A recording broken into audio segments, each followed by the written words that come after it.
Pride and Prejudice by Jane Austen. Chapter 21. The discussion of Mr. Collins's offer was now nearly at an end, and Elizabeth had only to suffer from the uncomfortable feelings necessarily attending it, and occasionally from some peevish allusions of her mother. As for the gentleman himself, his feelings were chiefly expressed, not by embarrassment or dejection, or by trying to avoid her, but by stiffness of manner and resentful silence. He scarcely ever spoke to her, and the assiduous attentions which he had been so sensible of himself were transferred for the rest of the day to Miss Lucas, whose civility in listening to him was a seasonable relief to them all, and especially to her friend. The morrow produced no abatement to Mrs. Bennet's ill humour or ill health. Mr. Collins was also in the same state of angry pride. Elizabeth had hoped that his resentment might shorten his visit, but his plan did not appear in the least affected by it. He was always to have gone on Saturday, and to Saturday he meant to stay. After breakfast the girls walked to Meryton to inquire if Mr. Wickham were returned, and to lament over his absence from the Netherfield ball.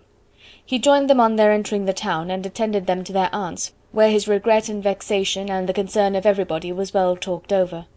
To Elizabeth, however, he voluntarily acknowledged that the necessity of his absence had been self-imposed.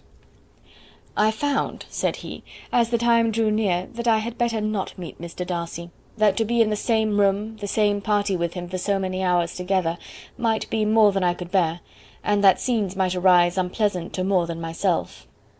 She highly approved his forbearance, and they had leisure for a full discussion of it, and for all the commendation which they civilly bestowed on each other, as Wickham and another officer walked back with them to Longbourn, and during the walk he particularly attended to her. His accompanying them was a double advantage.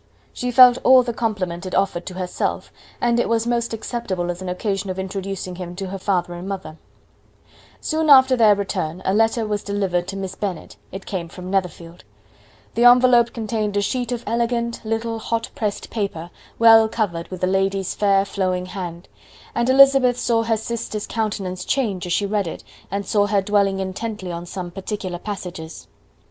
Jane recollected herself soon, and putting the letter away tried to join with her usual cheerfulness in the general conversation, but Elizabeth felt an anxiety on the subject which drew off her attention even from Wickham, and no sooner had he and his companion taken leave than a glance from Jane invited her to follow her upstairs.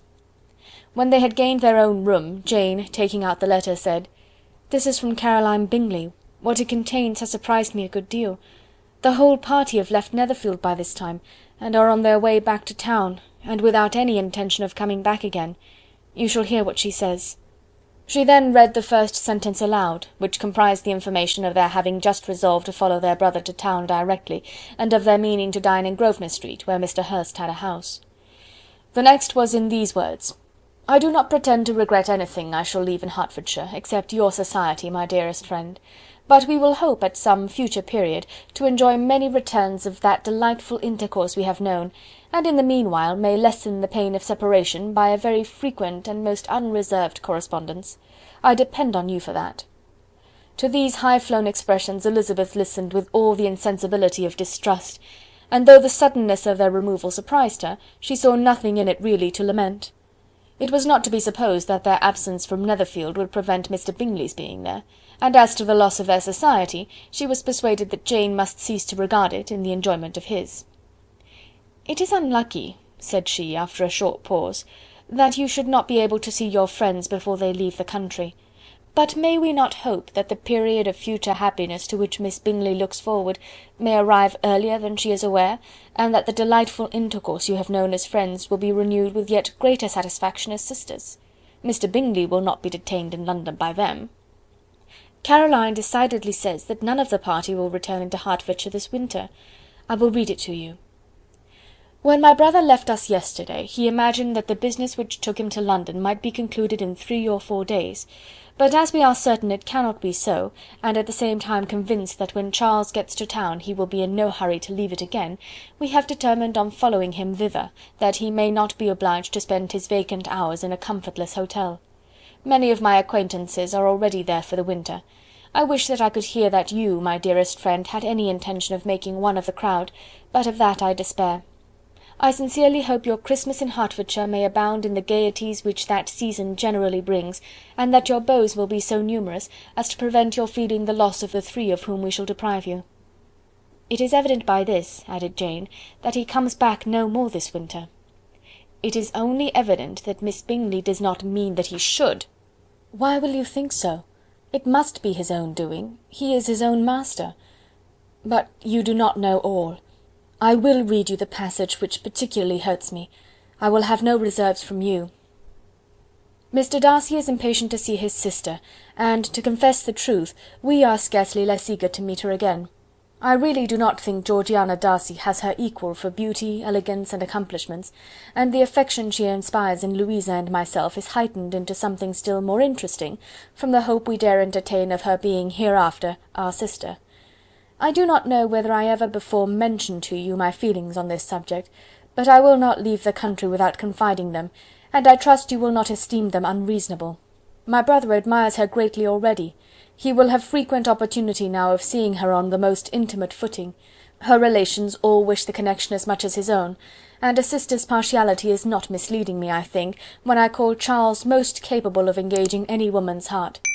With all these circumstances to favour an attachment, and nothing to prevent it, am I wrong, my dearest Jane, in indulging the hope of an event which will secure the happiness of so many?"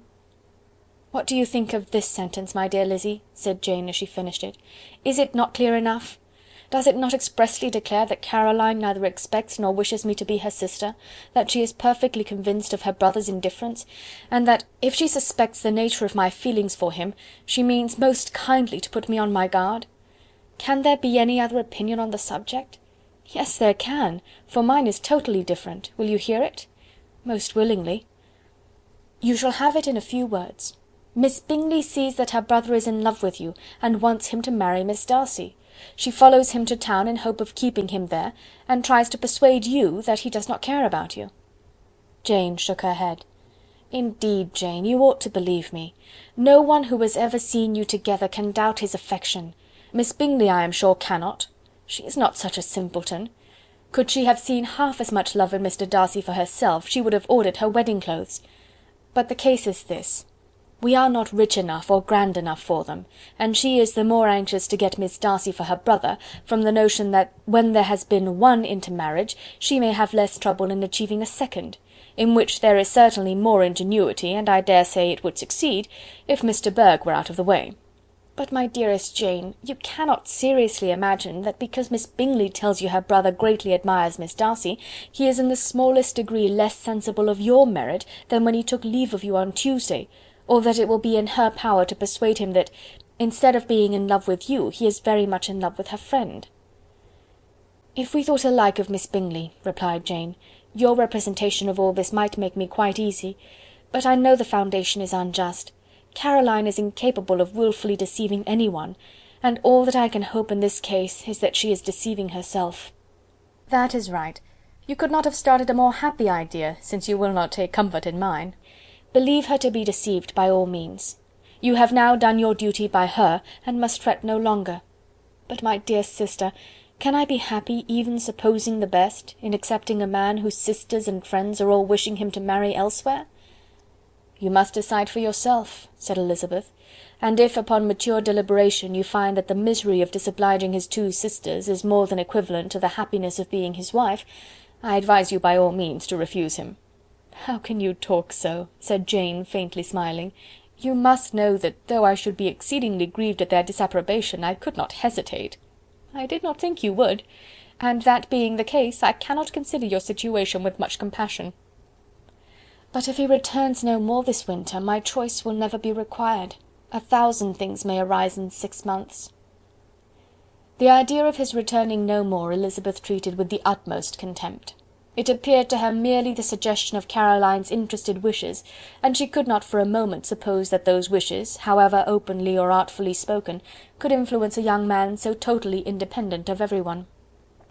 She represented to her sister as forcibly as possible what she felt on the subject, and had soon the pleasure of seeing its happy effect. Jane's temper was not desponding, and she was gradually led to hope, though the diffidence of affection sometimes overcame the hope, that Bingley would return to Netherfield and answer every wish of her heart. They agreed that Mrs. Bennet should only hear of the departure of the family, without being alarmed on the score of the gentleman's conduct. But even this partial communication gave her a great deal of concern, and she bewailed it as exceedingly unlucky that the ladies should happen to go away just as they were all getting so intimate together.